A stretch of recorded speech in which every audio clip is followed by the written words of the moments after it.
চলুন বন্ধুরা, আজকের আমরা শিখে নিই ব্লাউজের ওরেপ পটি কীভাবে কাটিং করতে হয়। তো ব্লাউজের ওরেপ পটিটাই কিন্তু আমাদের সুন্দরভাবে না কাটিং করা শিখলে তবে কিন্তু ব্লাউজ ফিটিং সুন্দর হয় না।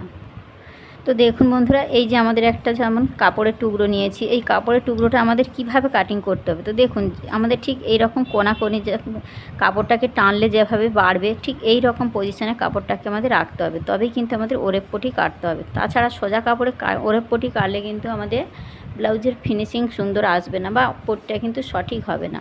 তাহলে কি করতে হবে, আমাদের ঠিক এরকম কোনাকোনিভাবে কীরকম আমার কাপড়টাকে কাটবো।